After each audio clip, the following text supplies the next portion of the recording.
საღამომშვიდობისა პოზიცია პარასკევის საღამოს ტრადიციულად პირდაპირ ეთერშია და ამჯერად კვირის და დღევანდელი დღის მთავარ თემებზე განსხვავებულ სხვადასხვა პოზიციებს შემოგთავაზებ და ასევე პოლიტიკურ ანალიზს საერთაშორისო კვლევებს.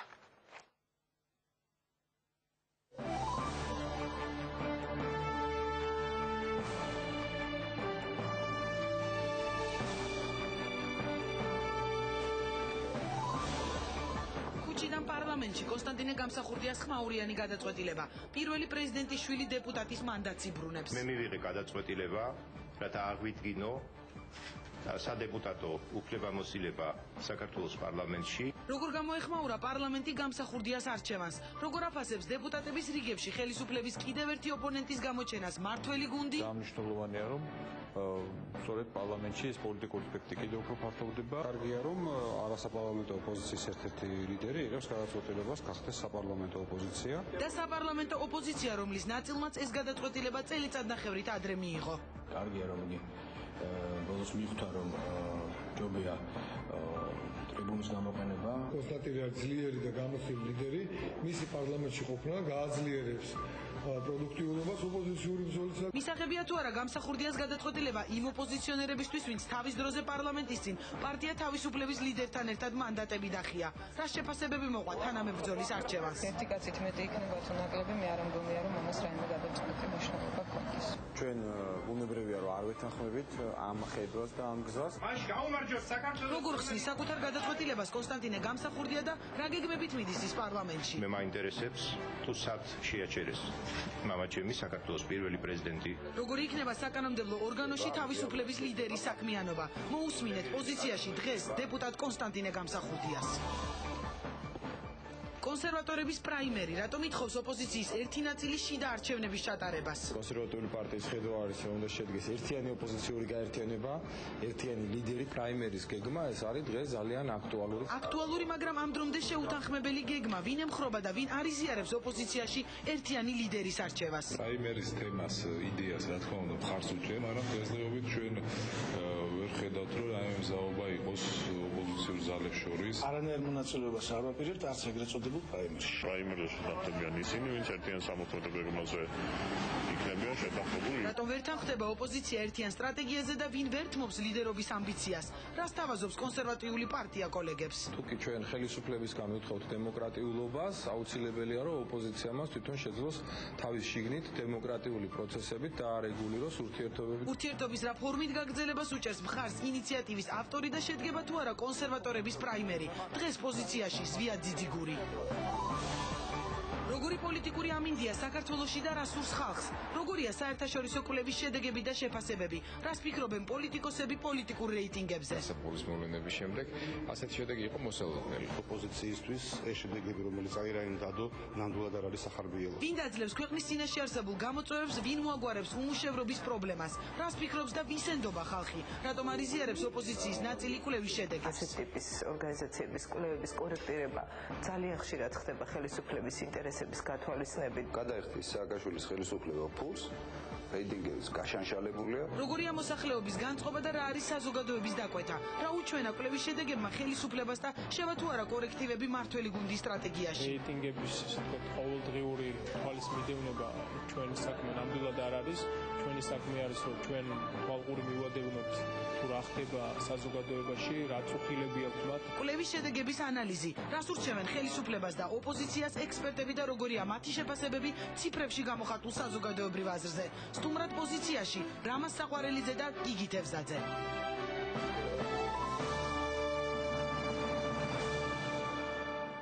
მაშასე ჩვენ პირდაპირ ეთერში ვართ და მე შემოვნებით წარმოგიდგენთ ჩემს პირველ სტუმარს, თავისუფლების ლიდერი ბატონი კონსტანტინე გამსახურდია, ჩვენი სტუმარი. დიდი მადლობა, რომ იღებთ მონაწილეობას გადაცემაში და ბუნებრივია თქვენ დასაუბარს დავიწყებთ დღევანდელი გადაწყვეტილების შესახებ. დღეს თქვენ დაბრუნდით პარლამენტში, შეიძლება ესე ითქვას.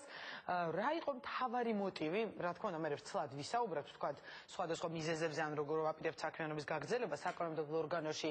მთავარი მოტივი ამ გადაწყვეტილებისა, როდესაც თქვენ იყავით ერთ-ერთი პირველი ვინ წელიწადნახევრის წინ თქვათ უარი თქვა მიღებულ მანდატზე. რა შეიცვალა ამ პერიოდში ისეთი, რომ თქვენ გადაწყვეტეთ შესულიყავით პარლამენტში? მოგესალმებით ჩვენს ტელემაყურებელს. უპირველეს ყოვლისა მინდა განვაცხადო, რომ შესაძლოა ქვეყანაში პოლიტიკურად ძალიან ბევრი რამ არ შეცვლილა მაგრამ პოლიტიკოსის ცხოვრებაში დგება ისეთი მომენტი, როდესაც იცვლება ტაქტიკა. სტრატეგიას რაც შეეხება. მე ძალიან კარგად მახსოვს თითეული ჩემი გამონათქვამი, ასე ვთქვათ, თითეული ჩემი აქცია, რომელშიც ასე ვთქვათ, მონაწილეობა მიმიღია ან ჩემი დამსახურება იყო. და დღეს ამ გადასახედიდან ვთვლი, რომ უნდა შეიცვალოს ეს ტაქტიკა, თუმცა სტრატეგია რაც შეეხება სტრატეგიას, იგი უნდა დარჩეს იგივე. სტრატეგია ეს არის უპირველეს ყოვლისა ჩვენს ქვეყანაში საპრეზიდენტო, საპარლამენტო და ადგილობრივი თვითმმართველობის არჩევნები, ნორმალური საარჩევნო გარემო, რათა ბოლო მოეღოს ერთმანკიერ ტრადიციას. და ეს ტრადიცია ეს არის ყოველ 5 წელიწადში ერთხელ ან რეალურად მომხდარი რევოლუცია, ან აცეთი რევოლუციის მოხდენის მცდელობა. ანუ შეიძლება ჩაითვალოს ეს ტაქტიკური სვლა იყო თქვენი? არა, ტაქტიკური სვლა ეს არის ერთ-ერთი მნიშვნელოვანი ასპექტი ამ გადაწყვეტილებისა, თუმცა ქვეყანა რევოლუციების ინსტიტუტად ვერ გადაიქცევა და ხალხი და საზოგადოება ასეთ პირობებში ვერ იცხოვრებს, ჩვენ წინ ვერ წავალთ და ჩვენი ცხოვრებაც პირიქით უკან წავა. აი ეს რაც შეეხება ზოგად ასპექტს ამ ასე ვთქვათ, გადაწყვეტილებისა და რეალობისა. მაგრამ არსებობს კონკრეტული ასპექტებიც ესე იგი. რასაკვირველია, შეიძლება აი ძალიან კონკრეტულშიც, ასე ვთქვათ, წავიდეთ ჩვენ. აი კონკრეტულზე თუ ვისაუბრებთ, მაგრამ კონსტანტინე პირველ რიგში მინდა კითხოთ, ითქვა ისიც, რომ თავარი, ასე ვთქვათ, გადაწყვეტილების მიღებაში ძალიან დიდი როლი ითამაშა იმან, რომ შეიქმნა ზუსტად გამსახურდიას გარდაცვალების თქვათ გამოძიების ეს კომისია, იყო საუბარი იმაზეც, არ დაგემოვნებთ, რომ გავრცელდა ინფორმაცია, რომ საგანგებოდ შეიქმნა ეს კომისია და ვთქვათ იმისთვის, რომ მე თქვენ დათანხმებულიყავით პარლამენტში შესვლას. რასაკვირველია, ძალიან ბევრი მოსაზრება შეიძლება ამასთან დაკავშირებით გამოითქვას და არსებობდეს, თუმცა ეს ნამდვილად ასე არ ყოფილა. სხვათა შორის ასეთი კომისიის შექმნას მე 2004 წლიდან მოყოლებული ვითხოვ, თუმცა ამას ვერ მივახციე. ეს სწორედ დაემთხვა დროში, რომ შეიქმნა კომისია და თქვენ შეხვედით პარლამენტში, სწორედ აქედან გაჩნდა ეჭვები. რასაკვირველია, იცით, მე მინდა წინა თემასაც კიდევ ერთხელ შევეხო, რამდენადაც მე იმ თაობას ვეკუთვნი, რომელსაც პარტიის ისტორიას ასწავლიდნენ და ჩვენ გვაბარებინებდნენ ამ პარტიის ისტორიას. სხვათა შორის ამ პარტიის ისტორიის, ასე ვთქვათ, სწავლებისას ჩვენ ლენინის სტატიების კითხვაც გვიწევდა ხოლმე, იმისთვის რომ ჩააბარო, ჩათვლა, გამოცდა და შესაძლოა ახალ თაობას საქართველოში ეს ნაკლებად ჰქონდეს ამასთან შეხება და იცით რა იყო ლენინის დაპირისპირების, ასე ვთქვათ, ზოგიერთ მენშევიკ ლიდერთან მიზეზი გახდა სწორედ მათი დამოკიდებულება პარლამენტარიზმთან. ლენინს მიაჩნდა, რომ ეს პარლამენტი ეს არის ბურჟუაზიული სახელმწიფოს ერთ-ერთი ინსტრუმენტი და რომ ამ პარლამენტში ყოფნა ეს არის ოპორტუნიზმი, ეს არის ღალატი და ასე შემდეგ.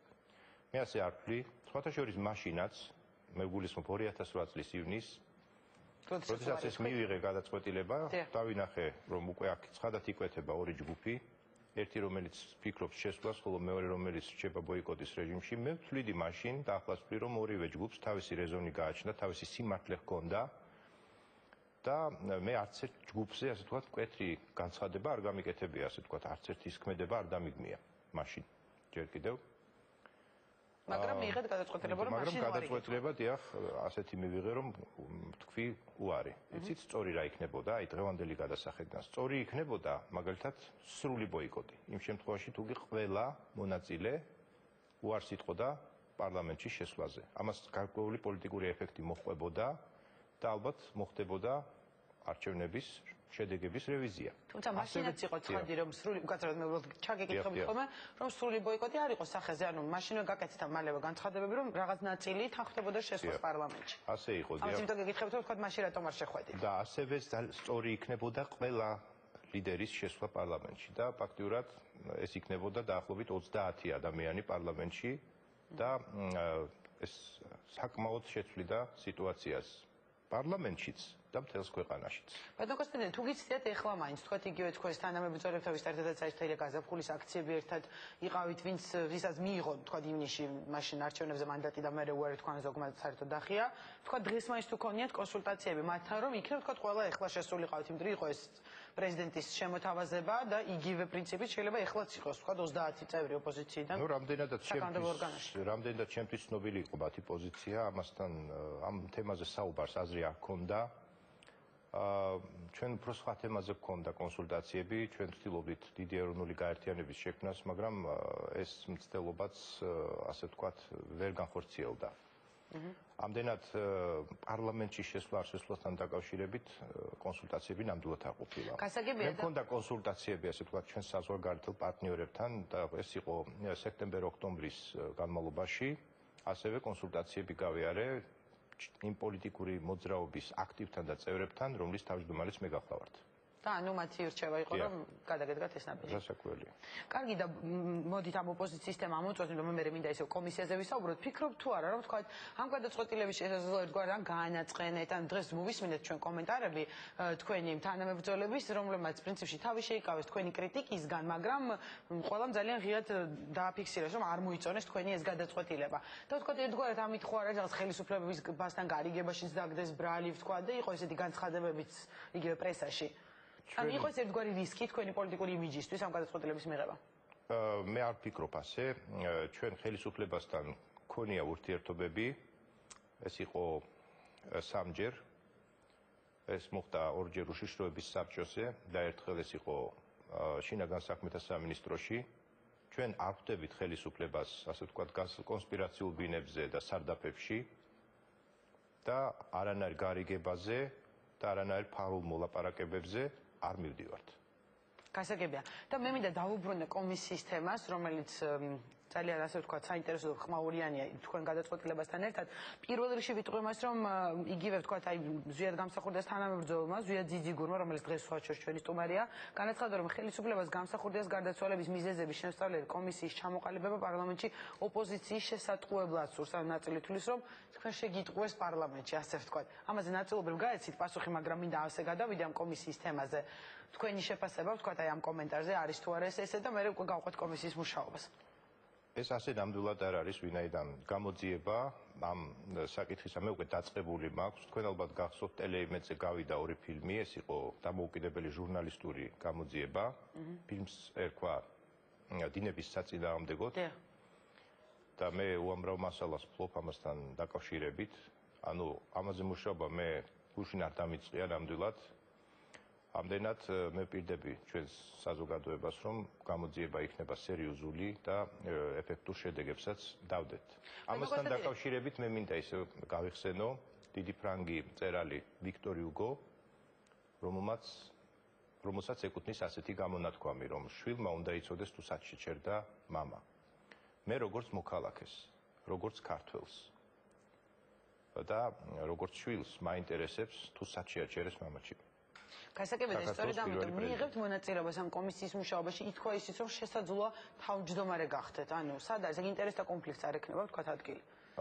ამას წინასწარ რაიმის თქმა მიჭირს, თუმცა მე აქტიურად ვაპირებ ჩავერთო ამ კომისიის მუშაობაში. ამას მე მავალდებულებს, ასე ვთქვათ, ჩემი მრწამსი. და მე ვარ მზად ავიღო გარკვეული ვალდებულება, ანგარიშვალდებულება ხალხის, საზოგადოების, სახელმწიფოს და ასევე პრეზიდენტის ოჯახის წინაშე, რომლის ერთ-ერთი წევრი მეც გახლავართ. და ამავე დროს მე მინდა, ასე ვთქვათ, სრული პასუხისგებლობით განვაცხადო, რომ ჩვენ ამ საქმეს ბოლომდე მივიყვანთ. მიუხედავად იმისა, თუ რა პირქარი შეიძლება შეგვდეს ამ გზაზე. ბატონო კონსტანტინე, სურვილი გასაგებია, თუნდაც იმიტომ რომ ოჯახის წევრები თანდები და შვილი პირველი პრეზიდენტის, მაგრამ არ იქნება ინტერესთა კონფლიქტი, როგორ ვფიქრობთ, ამას არ მოყვება, ვთქვათ, კრიტიკული, ასე ვთქვათ, ისევ მოსაზრებები, როდესაც თქვენ შესაძლოა გახდეთ კომისიის წევრი, თუნდაც. მოყოლებული ჩემი ჩამოსვლიდან საქართველოში, გულისხმობ 2004 წლის მარტს, არაერთხელ ყოფილა ასეთი კრიტიკული შენიშვნები, თავდასხმებიც და მე ნამდვილად არანაირი შიში არ მაქვს ასეთი წინააღმდეგობებისა. ყოველ შემთხვევაში აქამდე ამ გზით ვიარე და აწიც ამ გზით ვაპირებ სიარულს. კარგი, და თქვენ ასევე იყავით ალიანსის წევრი, რომელიც აქციების პერიოდში შეიქმნა, 4-თა კავშირი ერქვა, ასე ვთქვათ, 4 პოლიტიკური სუბიექტისგან გაერთიანებული ალიანსი იყო. გაიზიარეს თუ არა თქვენის გადაწყვეტილება ალიანსის წევრებმა, თუ საერთოდ აღარ არსებობს ეს, ასე ვთქვათ, გაერთიანება? გაერთიანება პრაქტიკულად აღარ არსებობს აქციების დასრულების შემდეგ. აქციები დასრულდა ბაიდენის ვიზიტთან ერთად. თუმცა, რაც შეეხება აქციის ცალკეულ, ასე ვთქვათ, მონაწილეებს, ასევე ალიანსის წევრებს, ისინი იზიარებენ ამ პოზიციას.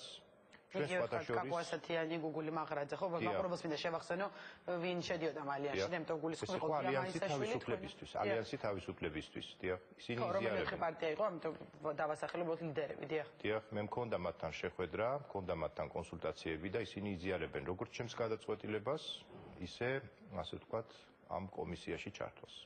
და რაც შეეხება ვთქვათ არასაპარლამენტო ოპოზიციის სხვა ნაწილს, რომლებმაც არ მოიწონეს ეს გადაწყვეტილება, ნიშნავს, რომ თქვენ მათთან ერთად ისევ აქტიურად ითანამშრომლებთ თუ რაღაც გაწყდა ერთგვარი კავშირი, იმიტომ რომ საპარლამენტო ოპოზიციის მიმართ მათი დამოკიდებულება ცნობილია საყოველთაოდ ისინი ძალიან ხშირად აკრიტიკებენ, ვთქვათ იგივე საპარლამენტო უმცირესობას.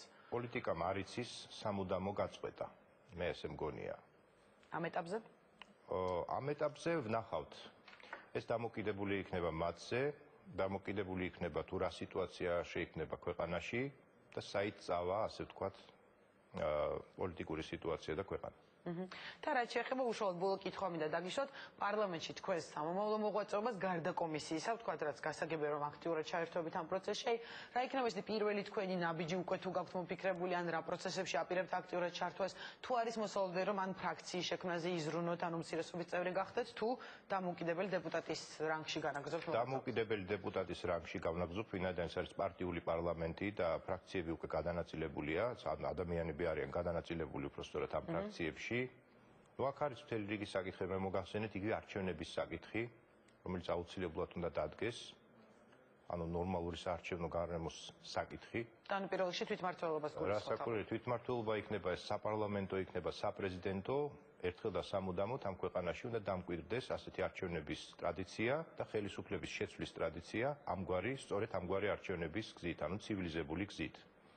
ასევე დღეს ძალიან მნიშვნელოვანია პოლიტპატიმრების საკითხი, განსაკუთრებით მათი, რომლებიც დაკავშირებულები არიან კანონიერ ხელისუფლებასთან.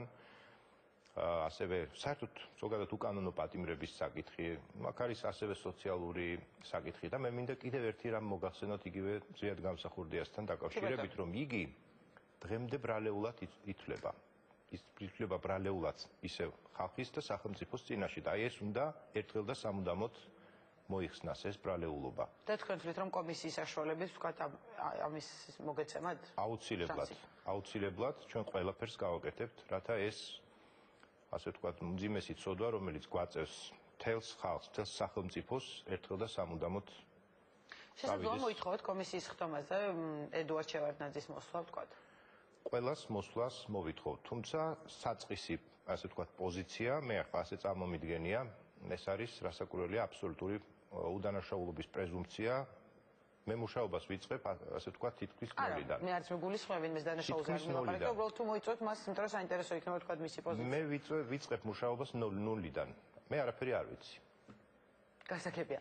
და კარგით, წაღამ თქვი ბოლო კითხვა თქო, მაგრამ ეხლა დაგიშვათ ბოლო კითხვას არჩევნები ახსენეთ, უბრალოდ დამაინტერესა თვითმმართველობის არჩევნებში, ბუნებრივია თქვენ უჭერთ არჩევნების გზას მხარს როგორც ჩანს.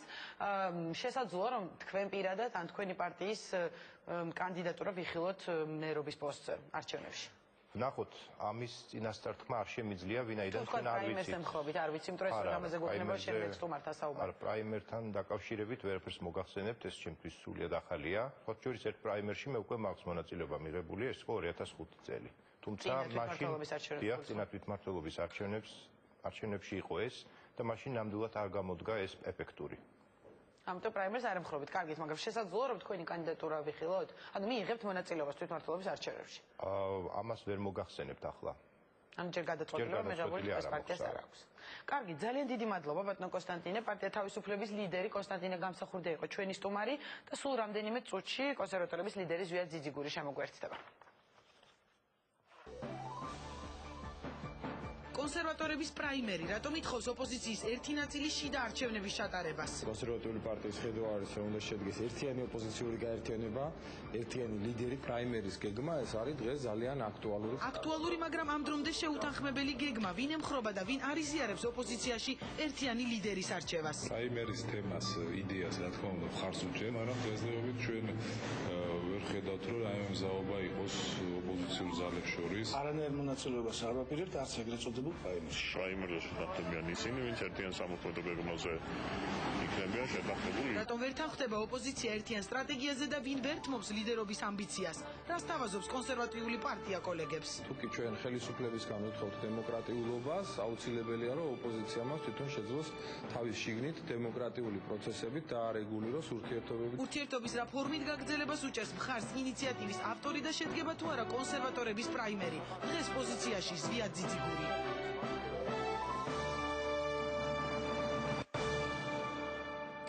ზვიად ძიძიგური, ჩემი შემდეგი სტუმარი, კონსერვატორების ლიდერი, მოგესალმებით საღამომშვიდობისა, მადლობთ რომ მონაწილეობთ გადაცემაში. და ბატონო ზვიად, ვიდრე პრაიმერის თემაზე და თქვენ ასე ვთქვათ პარტიის მთავარ ინიციატივაზე ვისაუბრებდით, ბატონი კონსტანტინე გამსახურდია იყო ჩვენი წინა სტუმარი, ის თქვათ თქვენთან ერთად იყო წელიწადნახევრის წინ, როდესაც მიიღეთ გადაწყვეტილება რომ მანდატებზე უარი გეთქვათ, დღეს ის პარლამენტში შევიდა და გახდა დეპუტატი. თქვენი შეფასება, თქვათ მის ამ გადაწყვეტილებაზე? გაბატონინო რომ გითხრათ რომ მომწონს ეს გადაწყვეტილება არ არის ეს არის ბატონი კონსტანტინეს გადაწყვეტილება თვითონ და მან გადადგა იგივე ნაბიჯი რა ნაბიჯის თავის დროზე გადადგა გია თორთლაძემ ჯონდი ბაღათურიამ პაატა დავითაიამ და ასე შემდეგ მაშინ ჩვენ ამ გადაწყვეტილებას არ ვემხრობოდით კონსერვატორებს ჰქონდა მკაფიო პოზიცია რომ არ შეიძლება მივიღოთ მონაწილეობა იმ პარლამენტის მუშაობაში რომლის შედეგებით ჩვენი აზრით არის გაყალბებული და ლეგიტიმაციის ხარისხს ამ პარლამენტს ჩვენი იქ შესვლით არ მოუმატებთ ეს იყო საერთო პოზიცია რომელიც გაგვაჩნდა ჩვენ ეს პოზიცია არ შეგვიცვლია ხა დანარჩენი ყველას თავისუფალი ნება აქვს და ყველა შეუძლია გადაწყვეტილება თვითონ მიიღო. ბატონო ზვიად, თუმცა როდესაც სწორედ ამ ის კითხვა დაუსვი ბატონ კონსტანტინეს რომ ერთად მიიღოთ ეს გადაწყვეტილება და რატომ რა შეიცვალა ამ წელიწადნახევარში, მან თქვა რომ მაინც სტრატეგია და ტაქტიკა იცვლება. არ ეთანხმებით ამ პოზიციას, თქვა რომ რაღაც შესაძლოა სტრატეგიის ცვლილებისთვის არის სხვა გვარი ნაბიჯების გადადგმა საჭირო. მე ვეთანხმები იმ პოზიციას რომ ეხლა დღევანდელ პარლამენტში ერთი დეპუტატის მიმატებით ან თუნდაც 5 დეპუტატის მიმატებით იმ საკონსტიტუციო უმრავლესობას არაფერი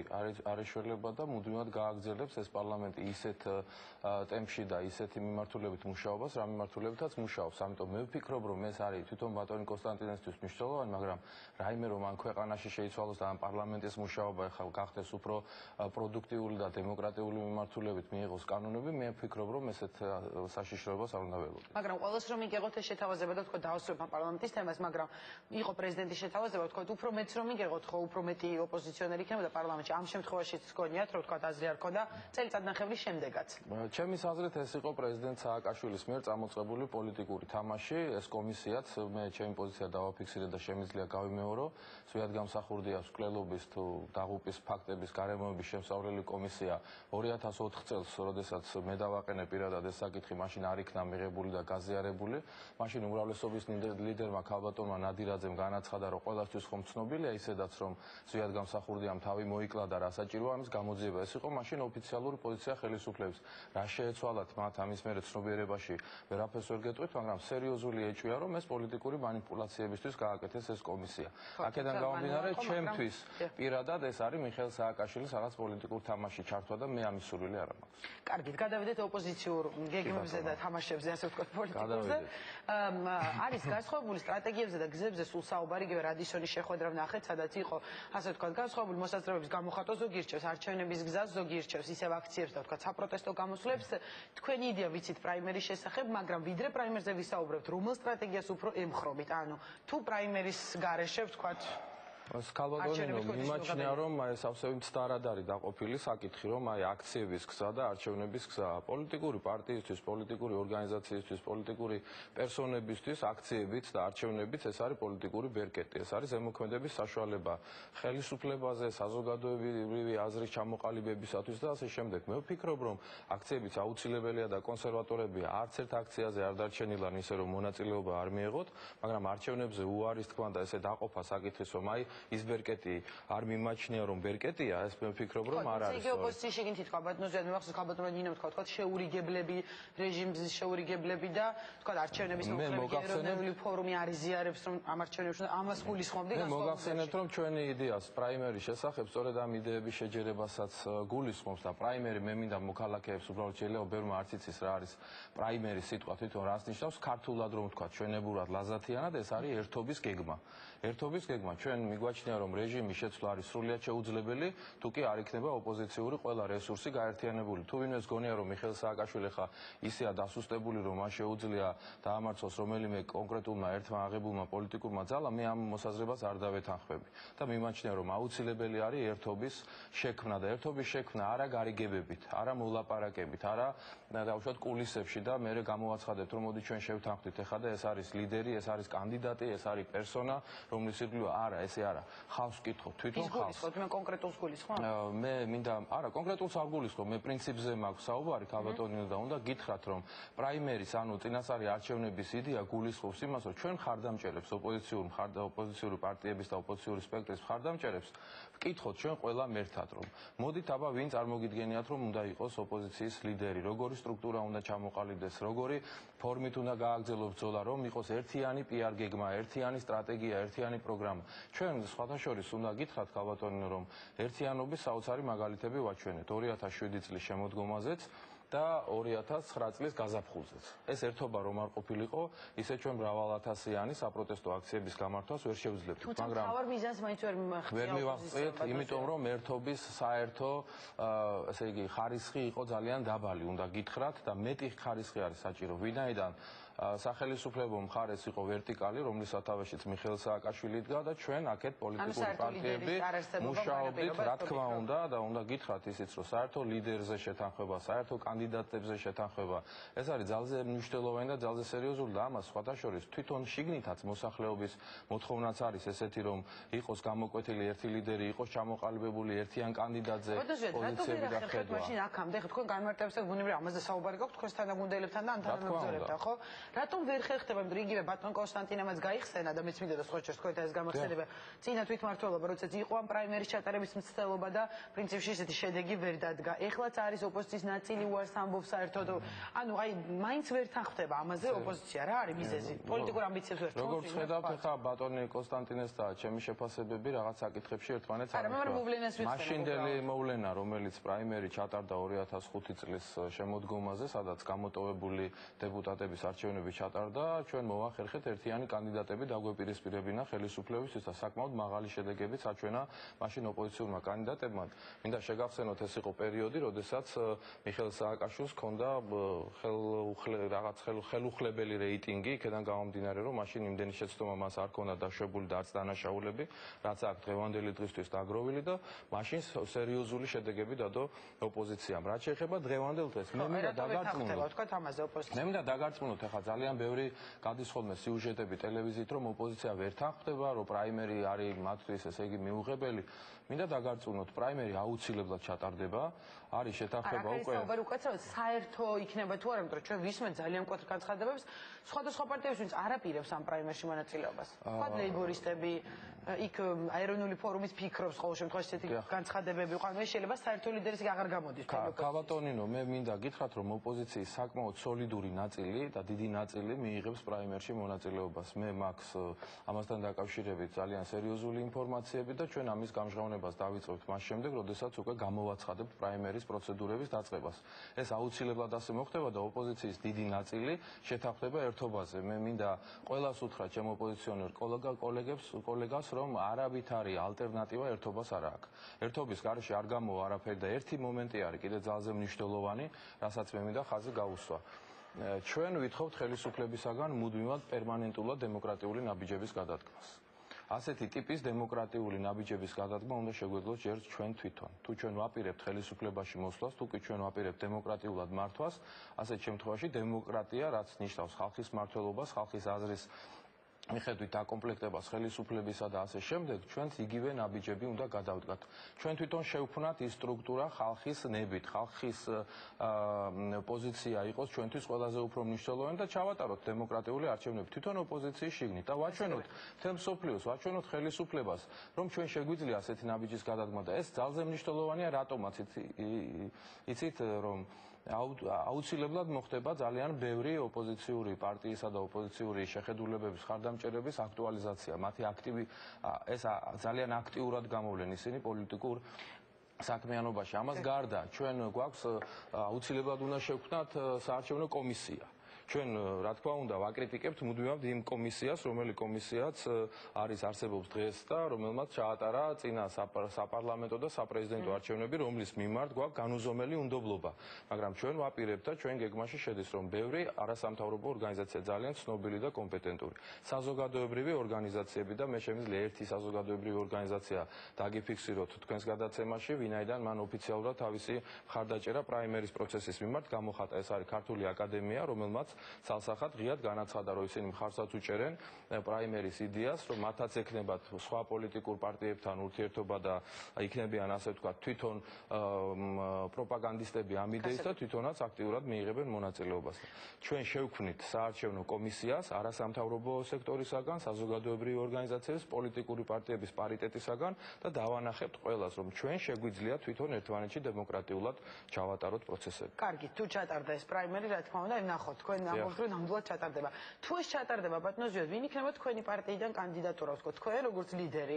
თუ შესაძლოა ყველა პარტიას არ ყავს. ქაბატონინო, ჩვენ პრაიმერის კანდიდატი აუცილებლად გვეყოლება კონსერვატორებს და ყველა პარტიას ალბათ, რომელიც მიიღებს პრაიმერში მონაწილეობას, უნდა ყავდეს თავისი კანდიდატურა და ან ვისაც არ ეყოლება. ჯერ არა გვაქვს ჩვენ ამასთან დაკავშირებით ჩვენი კონკრეტული პოზიცია ჩამოყალიბებული, მაგრამ ამ პოზიციას აუცილებლად ამის პრეზენტაციასაც გავაკეთებთ, ამასაც ჩამოვაყალიბებთ და გარწმუნებთ, რომ ძალიან მოკლე ხანში პრაიმერის უკვე გამართვის თარიღის შესახებ იქნება გამოცხადებული და ვიცი და როგორ ფიქრობთ, მაინც მინდა დაუბრუნდე, როდესაც ამდენი ლიდერი, მე მესმის, რომ თქვენ გსურთ, რომ რაღაც დემოკრატიულობა აჩვენოს ოპოზიციამაც, მაგრამ ჩვენ გვაქვს წარსულში, ვთქვათ, მაინც პოლიტიკური ამბიციები ხანდახან ძლია, ზოგ პარტიას იყო ხოლმე გაუგებრობები, იგივე ოპოზიციაშიც მე ხარ განხეთქილების შეტანას არ გულისხმობ, მაგრამ იყო სხვა ფაქტები.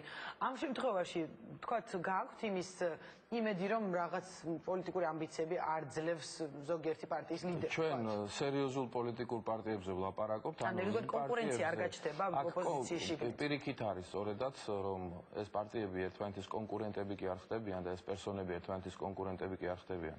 ესენი იკვრებიან ერთი საერთო ლიდერის, ერთი საერთო კანდიდატის, ერთი საერთო სტრუქტურის ფარგლებში და უკვე მათ უჩნდებათ საერთო ინტერესები.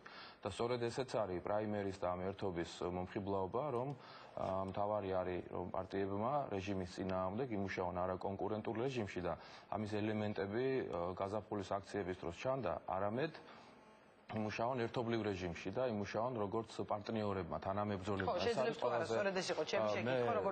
მე გიპასუხებთ, რომ ჩვენ კონსულტაციები გვაქვს ერთმანეთთან, იმ პარტიებთან, რომლებსაც მიგვაჩნია, რომ სერიოზული პოლიტიკური ძალები ვართ და აქედან გამომდინარე, სწორედ ამ ერთობის ჩვენი წინასწარი არჩევნების ერთ-ერთი მთავარი პირობა ისიც იქნება, რომ უნდა დაემორჩილოს არჩევნების შედეგებს ყველა და ყველას ექნება. მაგრამ იცით რატო გეკითხებით, ახლა გამახსენდა უცებ როცა ვწავლობთ, იგივე რადისონში სადაც თავდაუსხმელობის აქცია იყო საუბარი. ეს დოკუმენტის სახით ჯერ არ გვინახავს, ანუ არ ვიცი უკვე შეიქმნა თუ არა, მაგრამ იქ შეთანხმება ამაზე შედგა. რატო დაჭირდა თავდაუსხმელობის აქტი? მაშინ პოლიტიკურ პარტიებს, რომლებიც ერთი სტრატეგიით, ერთი მიზნისთვის იბრძვიან, ასეთი დოკუმენტის თქვა მიღება ან შეთანხმება რომ მიიღონ. ქაბატონინო, ძალიან ხშირად ისმის ხოლმე ოპოზიციის კრიტიკა ტელევიზიითაც, პრესაშიც იწერება და ასე შემდეგ, მაგრამ მინდა აღვნიშნო, რომ ოპოზიციამ ერთი ძალიან სერიოზული მიღწევა დაანახა საზოგადოებას. ეს მიღწევა არის ის, რომ ოპოზიციონერები ერთმანეთს თავს არ ესხმიან მთელი ამ ხნის განმავლობაში. ეს უკვე 2 წლიანი პრაქტიკაა, თუ არ ჩავთვლით ერთ-ორ გამონაკლისს, პარტიები ძირითადად არიან შეთანხმებული იმაზე, რომ კორექტურობის ფარგლებში კრიტიკის იქეთ საჭიროების გაფორმება, ასე ვთქვათ. ეს შეთანხმება ახლიდან ამას ესეთი დოკუმენტის შექმნა, ეს იმას კი არ ნიშნავს, რომ ცუდად არის საქმე ოპოზიციის შიგნით. ეს იმას ნიშნავს, რომ ოპოზიციას გააჩნია პოლიტიკური სიმწიფე, საიმისოდ, რომ ყველაფერი, რაც მიაჩნია მას მნიშვნელოვნად, გააფორმოს დოკუმენტალურად. ეს არის ძალზე მნიშვნელოვანი ინიციატივა. ამ ინიციატივით გამოვიდა ბატონი ლევან გაჩეჩილაძე, ჯერ დოკუმენტი არის სამუშაო პროცესში, რამდენადაც ჩვენ ვიცით და ამ დოკუმენტზე ხელმომწერებსაც ვნახავთ ჩვენ, ვინც შეიძლება ზოგიერთმა ხელი არ მოაწეროს, ესეც არ არის არავითარი ტრაგედია, იმიტომ რომ ჩვენ კიდევ ერთხელ მინდა ხაზი გავუსვა. ოპოზიციამ მოახერხა, რომ ერთგვარი რაღაც თავდაუსხმელობა ერთმანეთის მიმართ შეენარჩუნებია და მე დარწმუნებული ვარ იმაში და ღრმად და მინდა დაგარწმუნოთ თქვენს და ტელემაყურებელიც, რომ ოპოზიციური ერთობის ჩვენი იდეა აუცილებლად განხორციელდება და ესეთი დაკვეთა მოდის თვითონ ხალხისგან და ამიტომ ხალხი თვითონ გადაწყვეტს და აირჩევს როგორი უნდა იყოს ლიდერი ოპოზიციის, როგორი უნდა იყოს კანდიდატი ერთიანი, როგორი უნდა იყოს ერთიანი სტრუქტურა, როგორი უნდა იყოს პროგრამა. და ამ კონტექსტში მინდა სწორედ კითხოთ დროიწურებად, იმიტომ გაწყვეტინებთ ხოლმე ერთიან ლიდერზე და ერთიან კანდიდატზე საუბრობთ, როდესაც ალიანსმა საკუთარი კანდიდატი დაასახელა, თქვათ მერობის გულისხმობ ირაკლი ალასანიას. ფიქრობთ, რომ იჩქარა ან რაღაც პროცესებს დაასწრეს მათ ამით? არა, მინდა გითხრათ, რომ ეხა კანდიდატის დასახელება ეს არავით არის სიჩქარე არ არის, კანდიდატები სხვებით დასახელდებიან, ამაში ვარ ხმად დარწმუნებული და მათ შორისაც პრაიმერის გზით გამოვლინდება, ვისაც ყველაზე მეტი ნდობა აქვს, ვისაც მეტი აქვს ყველაზე უფრო ხალხის მხარდაჭერა და სწორედ ეს არის ჩვენი პროექტის, ჩვენი პოლიტიკური პროექტის მთავარი ღირსება, რომ რამდენიმე ღირსეული კანდიდატიდან უნდა ამორჩეს ერთი. მე მინდა შეგახსენოთ, რომ საპარლამენტო არჩევნების დროს თბილისის მარტო 6 თუ 7 ოლქში წავაგეთ ჩვენ არჩევნები, იმიტომ რომ ოპოზიციამ ვერ მოახერხა შეჯერება ერთიან კანდიდატზე და შედეგად მივიღეთ გასული დეპუტატები სახელმწიფო პარტიიდან. ეს იყო შეცდომა, ჩვენ ესეთ შეცდომის გამეორების უფლება არ აგვაქვს და მთელი საქართველოს მასშტაბით ყველგან, ყველა დონეზე აუცილებლად უნდა გამოვლინდნენ ის კანდიდატები, ლიდერები, რომლებიც იქნებიან ოპოზიციის მხრიდან წარმოდგენილები და რომლებიც დაუპირისპირდებიან სახელმწიფო წარმომადგენლებს. კარგი, ძალიან დიდი მადლობა წარმატებებს გისურვებთ. კონსერვატორების ლიდერი ზვიად ძიძიგური იყო ჩვენი სტუმარი, ახლა რეკლამის შემდეგ კი უკვე სტუდიაში ბატონი რამაზ საყვარელიძე და გიგი თევზაძე შემოგვერთებიან და ჩვენ მათთან ერთად სხვათა შორის ამ კვლევებზე მინდოდა მეკითხა უკაცრავად რეიტინგები გამოქვეყნდა დღეს ნაწილობრივ და იქ აი როდესაც საუბრობთ ახლა რაღაც ხელისუფლებაზე და ვთქვათ მაშინ ნაკლები შესაძლებლობა მქონდა რეიტინგი ქონდა დღეს პოლიტიკურ რეიტინგებში ჩანს რომ ნაციონალურ მოძრაობას და მიხეილ სააკაშვილს საკმაოდ მაღალი რეიტინგი აქვს. იმიტომ რომ არის ესეთ ერთ-ერთი კითხვა თქვა რომ საპარლამენტო არჩევნები მომავალ კვირას რომ დაინიშნოს ვთქვათ ვის მიცემთ ხმას და ნაციონალურ მოძრაობა მიხეილ სააკაშვილს 53% აქვს ბატონო ზვიად.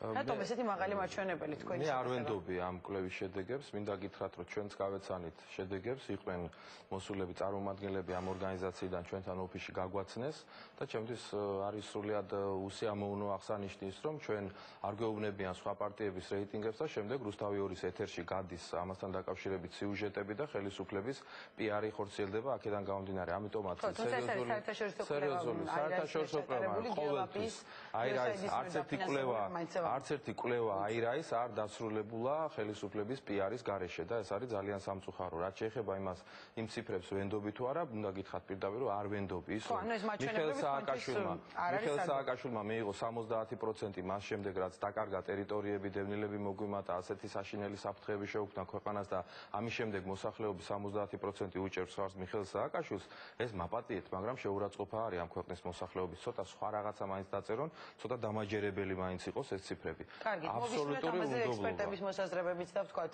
მოვისმენთ სხვა კომენტარები. დიდი მადლობა. სწორედ ამ თემაზე განვაგრძობთ რეკლამის შემდეგ ამ სტუდიაში საუბარს.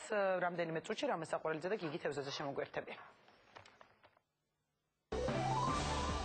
როგორი პოლიტიკური ამინდია საქართველოში და რას სურს ხალხს? როგორია საერთაშორისო კვლევის შედეგები და შეფასებები? რას ფიქრობენ პოლიტიკოსები პოლიტიკურ რეიტინგებზე? საფულის მოვლენების შემდეგ ასეთ შედეგი იყო მოსალოდნელი. ოპოზიციისთვის ეს შედეგები, რომელიც აირაინ დადო, ნამდვილად არ არის სახარბიელო. ვინ დაძლევს ქვეყნის წინაშე არსებულ გამოწვევებს, ვინ მოაგვარებს უმუშევრობის პრობლემას? რას ფიქრობს და ვის ენდობა ხალხი? რატომ არ იზიარებს ოპოზიციის ნაწილი კვლევის შედეგებს? ასეთ ტიპის ორგანიზაციების კვლევების კორექტირება ძალიან ხშირად ხდება ხელისუფლების ინტერესების გათვალისწინებით. გადაერთეს სააკაშვილის ხელისუფლება ფულს, რეიტინგებიც გაშანშალებულია. როგორია მოსახლეობის განწყობა და რა არის საზოგადოების დაკვეთა? რა უჩვენა კვლევის შედეგებმა ხელისუფლებას და შევა თუ არა კორექტივები მართველი გუნდის სტრატეგიაში? რეიტინგების თქო ყოველდღიური თვალის მიდევნება ჩვენი საქმე ნამდვილად არ არის.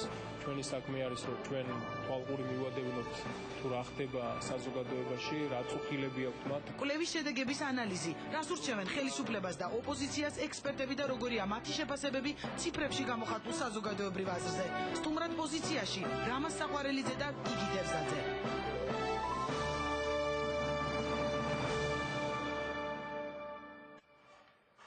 ჩვენ პირდაპირ ეთერში ვბრუნდებით რეკლამის შემდეგ და გადაცემის ბოლო ნაწილში ვისაუბრებთ იმ საერთაშორისო კვლევებზე, რომელიც აირაისმა, გელაპის, IPM-ისა და USAID-ის მიერ, ასე ვთქვათ, ჩატარდა და ვისაუბრებთ ექსპერტებთან ერთად, ბატონი რამაზ საყვარელიძე და ბატონი გიგი თევზაძე არიან ჩემი სტუმრები, თუმცა მანამდე მინდა მცირე ინფორმაცია მოგაწოდოთ ამ კვლევების შესახებ. ეს არის 29 სექტემბრიდან 5 ოქტომბრამდე პერიოდს მოიცავს. 1500 რესპონდენტია გამოკითხული 18 წლიდან და ზემოთ ასაკის ადამიანები და როგორც ავტორები ამბობენ, 3%-იანი ცდომილებაა შესაძლებელი შედეგებში. გამოქვეყნდა ნაწილი ამ კვლევების მხოლოდ და არ გამოქვეყნდა ბოლომდე, ასე ვთქვათ, პოლიტიკური რეიტინგები, რომელიც ყველაზე ხმაურიანია ხოლმე ყოველთვის და ასეც მოხდა ამ შემთხვევაშიც. მოყვა უკვე ასხთა სხვადასხვაობა პოლიტიკური პარტიების მხრიდან და სწორედ ამ თემით მინდა თქვენთან საუბარი დავიწყო ბატონებო და პირველ რიგში მოდით ვიდრე ასე ვთქვათ გავყვებით ყველა შედეგს და პროცენტულ მაჩვენებლებს და ვისაუბრებთ, მინდა პირველი დავასახელო, რასაც ყველაზე მეტი ხმაური მოყვა, ეს იყო ის, რომ არის ესეთი შეკითხვა, რომელ პარტიას მიცემდით თქვენ საპარლამენტო არჩევნები, რომ მომავალ კვირას დაინიშნოს, რომლის შედეგებიც ყველა პარტიამ არ მოგვაწოდა, მაგრამ ჩვენი ინფორმაციით ყოველ შემთხვევაში მაჩვენებლები არ მგონია რომ უზუსტო იყოს, მაგრამ სურათი იგივეა და არის რომ ნაციონალური მოძრაობა მიხეილ სააკაშვილი არის 53% პირველ ადგილზე, შემდეგ ირაკლი ალასანია 9%, ლეიბორისტები 7% და ქრისტიან-დემოკრატები 6%. მე კიდევ ამბობ, ეს არის არაოფიციალური მონაცემები, თუმცა სურათი იგივე და ვიდრე ამაზე ვისაუბრებთ, მოვისმინოთ თვითონ პოლიტიკოსების შეფასებები, ხელისუფლებისა და ოპოზიციის, რომ მე უფრო საინტერესოდ გაგრძელდეს ჩვენი საუბარი. გასაფრთხილის მოვლენების შემდეგ ასეთ შედეგი იყო მოსალოდნელი. ასე რომ თავად გამოგიჩნდეს ეს შედეგები, ბევრს არაფერს ნიშნავს, როგორც მოკლევადიანი, ასევე გრძელვადიანი ქართული პოლიტიკური შედეგების მისაღწევად. ეს მონაცემები არის არასწორი, არასრული, მაგალითისთვის ჩვენი ლიდერების ირაკლი ალასანიას და სოზარ სუბარის დობის რეიტინგი არის ძალიან მაღალი, 64-63% მთელი ქვეყნის მასშტაბით. ასეთი ტიპის კვლევები ძალიან ხშირად არ ემთხვევა იმ კვლევებს, რომელსაც ვატარებთ ჩვენ პოლიტიკური პარტიები, მიუკერძოებელი არასამთავრობო ორგანიზაციები და ამ შემდეგ. მეორე ის, რომ ასეთი ტიპის ორგანიზაციების კვლევების კორექტირება ძალიან ხშირად ხდება ხელისუფლების ინტერესების გათვალისწინებით. ოპოზიციისთვის ეს შედეგები, რომელიც აირაინ დადო, ნამდვილად არ არის სახარბიელო. ალბათ ჩვენ ყველამ უნდა გადავხედოთ ჩვენს პოლიტიკურ ტაქტიკას და უნდა განსაზღვროთ, რატო ხდება რომ ოპოზიციის რეიტინგი იკლებს და სამწუხაროდ ხელისუფლების რეიტინგი მიუხედავად შეცდომების, რომელსაც ხელისუფლება უშავს, უმჯობესდება. რეიტინგების, ასე ვთქვათ, ყოველდღიური თვალის მიდევნება ჩვენი საქმე ნამდვილად არ არის. ჩვენი საქმე არის, რომ ჩვენ თვალყური მივადევნოთ თუ რა ხდება საზოგადოებაში, რა წუხილები აქვთ მათ, რა პრობლემები აქვთ, რა საკითხებს სვავენ. თუ საზოგადოების გარკვეულმა ნაწილმა ეს დაინახა და ეს დააფასა და აქედან გამომდინარეც გაუჩნდა და აქვს გარკვეული ნდობა ხელისუფლების მიმართ, ეს განაპირობებს გარკვეულად იმ რეიტინგებსაც. მოსახლეობის მხრიდან ნდობის მაღალი ხარისხი ამავდროულად განაპირობებს ჩვენი მხრიდან ძალზე დიდ მაღალ პასუხისმგებლობას. ეს ეგრეთ წოდებული კვლევები, რეიტინგები გადაიქცა თაღლითურ ბიზნესად. გადაიხდის სააკაშვილის ხელისუფლება ფულს, რეიტინგებიც გაშანშალებულია, სადაც სააკაშვილი ისევ პირველ ადგილზეა, ნაციონალური მოძრაობა სუპერ რეიტინგი აქვს თურმე.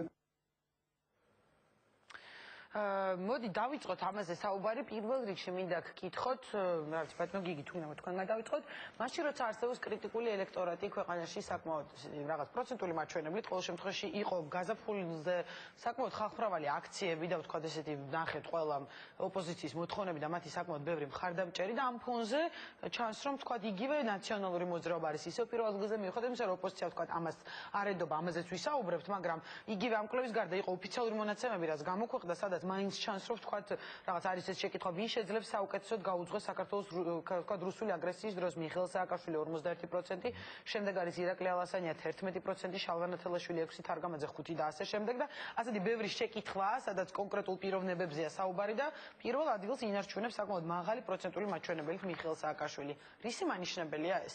თქვენ როგორ ახსნით? ბევრი შეკითხვა დავისვით ახლა. ძალიან, მაგრამ აი ამაზე ვისაუბროთ, რომ ამ პროტესტის ამის შემდეგ ხო. შეიძლება ყველას გავსე პასუხი. რა თქმა უნდა, მაგრამ მინდა რომ ყველაფერი მოვასწრო მოკლედ დროში. ეხლა პრინციპში საქართველოში იქიდან დავიწყებ, აი როცა თქვენ თქვით, რომ იყო ხალხმრავალი გამოსვლები. საქართველოში ძალიან ხშირია და მსგავს მდგომარეობაში ყოფი საზოგადოებისთვის ასევე ხშირია. მნიშვნელოვანი წანაცვლებები ხდება ძალიან ხშირად რა, მაგალითად ხშირად ხდება, როდესაც სხვა მნიშვნელობებს, სხვა შინაარსებს იდევა. მაგალითად, შეიძლება მიტინგი არის აღქმული ლეგიტიმურობის საფუძვლად. მაგალითად ამობენ რომ ის რომ დავუშვათ სადღაცა 20,000 ადამიანი მივიდა მიტინგზე, ამან მისი ხელისუფლების ლეგიტიმურობა შეუქმნა საფრთხე. მაგალითად არის შემთხვევები, როდესაც სოციოლოგიური გამოკითხვაც შეიძლება მე წამიკითხავს ეგეთ სტატიებს საქართველოში, როდესაც სოციოლოგიური გამოკითხვის შედეგებით ავტორი ასკვნის რომ ლეგიტიმურობა საფრთხე აქვს ამ შემთხვევაშიც. როდესაც მეორე მხრივ ეს არის მეცნიერება, ეს არის არა ძალიან ზუსტი, მაგრამ საკმაოდ მკაცრი მეცნიერება. და ჩვენ ყოველთვის შეგვიძლია ვიმსჯელოთ ამ მეცნიერების შედეგებით იმაზე თუ რა ხდება ქვეყანაში. კონკრეტულად ამ გამოკვლევებით ჩვენ ხედავთ რომ ოპოზიციის იმედები გარკვეულწილად არის გასრულებული. ოთხი ამ რაღაცა პერიოდის მერე თან აქ სამი მონაცემი არის მოცემული, სუმცირე სამი მონაცემი მოცემული, ანუ იმაში განვითარებაში. მე მგონია რომ დიდწილად ესეთი დიდი განსხვავება დამოკიდებული არის ხო, აი რამ გამოიწვია? მე დღეს გადავხედე ამ კვლევებს და პრინციპში რაშიც მე ვნახე და მე რო შევადარე დავუშვათ ის რასაც ლაპარაკობს ოპოზიციური პარტიის წარმომადგენლები, მე ვფიქრობ რომ აქ ძალიან მნიშვნელოვანი არის ომის მდგომარეობის შეფასება. მაგალითად აი ამ კვლევების მიხედვით და რაც არანაირი საფუძველი არ მაქვს ამაში ეჭვშევით, ანუ სანამ ამის ესეთი მნიშვნელოვანი საბუთები არ იქნება, ამის მიხედვით 82% ამბობს რომ საქართველოს დღეს არის რუსეთთან ომის მდგომარეობაში. კი, ნამდვილად. ანუ რომ ისევ საფრთხე არსებობს. ხო, არა საფრთხე არსებობს სხვა ამბავია, ომის მდგომარეობას აღწერე. ეხლა ბუნებრივია ეს 82%, რომელიც 82% არ უჭერს ხარს ხელისუფლებას, რომელიც ამბობს რომ საქართველოს არის ომის მდგომარეობაში. მაგრამ თუ ეს არის ესეთი საერთო აზრი, ბუნებრივია მათ აქვთ გარკვეული იმედგაცრუება იმ პარტიების წარმომადგენლებისა, რომლებიც ამბობენ რომ საქართველოს ომის მდგომარეობაში აღარ არის, რომ ეს ომი წაგებულია, რომ პრინციპში ეს არის ზოგიერთი გამონათქვამის მიხედვით, რომ ეს ფაქტობრივად საქართველოს წაგებული ომი კი არ არის, სააკაშვილის წაგებული ომია. ეს ერთი მხრივ. და გამომდინარე აქედან ბუნებრივია თუ კი მოსახლეობის უმრავლესობა თვლის რომ საქართველოს არის ომის მდგომარეობაში, ამ შემთხვევაში როგორც დისკურსულ, ასევე ანუ გამონათქვამების, ასევე მოქმედების სიმტკიცეს ექცევა ძალიან დიდი ყურადღება. თუმცა ამავე პრინციპით ბატონო გიგი დამოდი ბატონო ამასთან გადავალ შეკითხვით და მე განვაგდოთ ისევ თქვენთან საუბარიც ამავე პრინციპით არა ბატონო თქვენი მოსაზრება თქვა ინტერესებს. როდესაც ომზეა საუბარი, მოკლედ ნაწილი საზოგადოების მიიჩნევს რომ იქნებ შესაძლებელი იყო ამის თავიდან აცილება და პირიქით ამითი თქვათ ხელისუფლების მიმართ კრიტიკულ მოსაზრებებს გამოთქვამს. ანუ თქვენ რა მაჩვენებელზე თამოდა, სწორედ ამიტომ მაინტერესებს თქვათ თქვენ როგორ ფიქრობთ, რა არის მიზეზი? შესაძლოა ეს ნაწილობრივ ეს იყოს, რასაც ბატონი გიგი საუბრობს. ისი მიზეზი? რომ მაღალია თქვათ სახელმწიფო დიახ რეიტინგი. თუ თქვათ რამე ოპოზიციის შეცდომები იყო აქ თქვათ გაზაფხულის აქციის ფორმულირება, ომის ფორმულირებაზე რეიტინგი კიდე სხვა მომენტია, იმიტომ რომ მთელი საქართველოსთან არის აღებული და მთელ საქართველოს ომზე თავის ჩამოყალიბებული ფორმულა არ ექნება. საკმაოდ სპეციფიური არის ომის თემა მაინც იმასთან შედარებით, რაც ამიტომ სავარაუდოა რომ მაინც მოსახლეობის დიდმა ნაწილმა გაიმეორა ის ფორმულა, რომელიც მიაწევდა მას-მედიამ, რა მდგომარეობაში ვართ, ომის მდგომარეობაში. ამიტომ დიდი პროცენტი იქ რაც ახსენე ახლა გიგიმ 80% თუ მეტი გასაკვირი არ არის. ეს ასახავს ეკოს პრინციპით მოსახლეობის დამოკიდებულებას. ასახავს მედიის დამოკიდებულებაში, რაც ჩანს მოსახლეობაში იმას. ეხლა რაც შეეხება 40%-ს ჯერში მე არ მესმის რატო ატყდამდენი ხმაური ამ 41-43 და ამ შემდეგ, იმიტომ რომ იქით კიდე 60%-ია. საით? მეორე მხარეს. და ის 60%-ზე არ არის მსჯელობა და 40%-ზე არის მსჯელობა. ხა მე იმ ნაწილზეც ვისაუბრებთ აუცილებლად. ვერ ვისაუბრებთ, არ არის გაშლილი ინფორმაცია, მაგას მოგახსენებთ. ეს არის ნახევრად ფორმულირებას ბოლო ხანებში მაგას აკეთებთ, რომ არაოფიციალური მონაცემი, იმიტომ რომ ეს პირველი რომელიც დავასახელე, რომ მომავალ კვირას საპარლამენტო არჩევნები დაინიშნოს. არა, ისედაც ასეთი დაჭრილი მონაცემი არ შეიძლება დაიდოს მსჯელობის საგნად, ხო? მე მახსოვს, მაშინ შაშკინი იყო ხელმძღვანელი აირიაის და ერთ-ერთ პოლიტიკურმა პარტიამ ექსპერტები წაგვიყვანა, რომ თქვენს მოისმენთ და მე გითხარით რა ხდებაო და შაშკინმა მაშინ კაფეოდ თქვა, რომ ეს მონაცემიდან თქვენ გეუბნებით მარტო თქვენ რაც გეხებათ იმას და ამის გამოქვეყნება არ შეიძლება. კი, როდესაც პოლიტიკურ რეიტინგებზე უკაცრავად მემაყურებლის უნდა გავიმარტო, რა თქმა უნდა. ეს საუბარია, რომ ყველა პარტიას თავისი მასეუბნებიან, თუმცა აქ არის იგი ვერ შეკითხვა, მე იმიტომ გამოვიტანე, რომ ვის შეძლებს საუკეთესოდ გაუძღვეს თქვა რუსული აგრესიის დროს, ვის შეძლებს საუკეთესოდ გაუძღვეს ფინანსური კრიზისის დროს. ანუ არის საქმე კითხვები. მე საერთოდ ვემხრობი იმას, რომ ისევე როგორც ბევრ ქვეყანაში დასავლეთისა ყოველ შაბათ-კვირას რაღაც სოციოლოგიური მონაცემი მიდის მოსახლეობასთან და ეს სარკესავით მოსახლეობას არგია თავის დანახვაში. მე ამ შემთხვევაში პირიქით ვჩივი იმას, რომ ცოტა ინფორმაცია და არასრული, თორე არა და ეხლა რაც შეეხება იმ კონკრეტულ 40%-ს ზოგადად მაჩვენებს ციფრზე სულ არ ვაკეთებ, თქვა, აქცენტს არის საკმაოდ დიდი სხვაობა ნაციონალურ მოძრაობასა და შემდეგ სხვა პარტიებს შორის, თუნდაც ვით მეორე და მესამე ადგილს იკავებს პროცენტულ მაჩვენებლებს შორის. იცით რა, ნინო, ეხლა მე მოდის რესპუბლიკური პარტია უსაფაშვილის სახით და ის ამბობს, რომ აი ქალაქში სიტუაცია სხვანაირი იყო. აქ ქალაქზე საერთოდ არ არის ლაპარაკი. არა, ეს არის მთელი საქართველოა, 1500 რესპონდენტი გამოკითხული. ხო და ქალაქის მონაცემი არ არის გამოკითხული. ქალაქის მონაცემი შეიძლება სრულად განსხვავებული იყოს, ახლა ეგ სულ სხვა რამეა. იმათ უნდებთ ქალაქის მონაცემი, ამათ არ უნდებთ. ალბათ საკუთარი პარტიის ხო ბევრს აქვს, რა თქმა უნდა, რაც მე შეიძლება იქაც აირიაზე არის აპელაცია. მაგრამ კონფიდენციური ნაწილი ალბათ. არეულია მონაცემები. არა, აქ ყოველთვის ლაპარაკი არ არის, 1500 კიდე რესპონდენტიდან ქალაქზე დასკვნას ვერ გამოვიდნენ. და მე გამაცემით, პრინციპში რასაც ვიტყვი ახლა ის საკამათო არ არის თქვენი მხრიდან. კერძოდ, მაშინ პრეზიდენტის არჩევნები რო იყო, ყველაზე მწვავე პერიოდი სააკაშვილის რეიტინგებშიც, პოლიტიკურ ბიოგრაფიაში და ასე შემდეგ. დიდი გამოსვლებით და სხვადასხვა.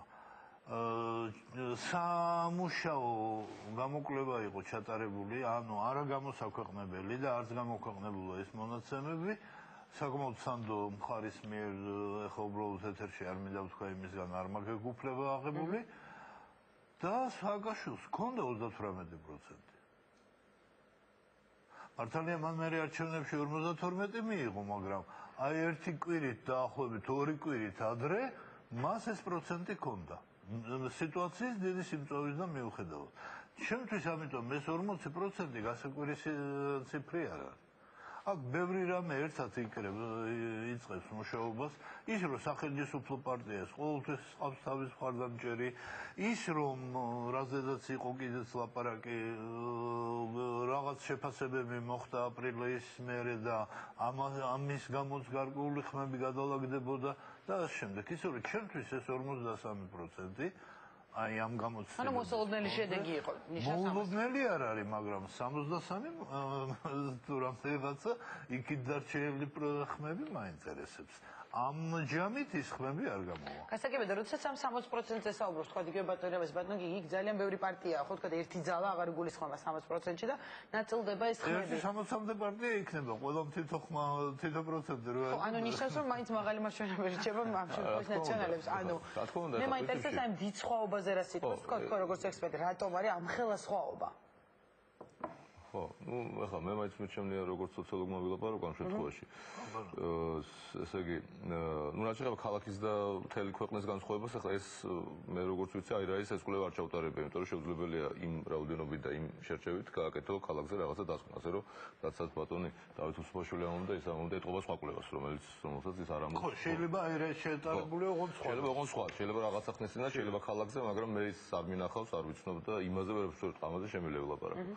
რაც შეეხება სხვების განაწილებას, ახლა პრინციპში რა თქმა უნდა პირდაპირ არ შეიძლება, იმიტომ რომ პირდაპირ მე არ ამაქვს მონაცემები, რომლებიც კითხულობენ რა ხვალ რო იყოს არჩევნები ვის მიცემთ ხმას, მაგრამ არის მონაცემები, რომლებიც ამბობენ, რომ ვის შეუძლია უკეთესად გაუძღვეს საქართველოს ფინანსური კრიზისის დროს, რუსეთის აგრესიის დროს და ასე შემდეგ რა.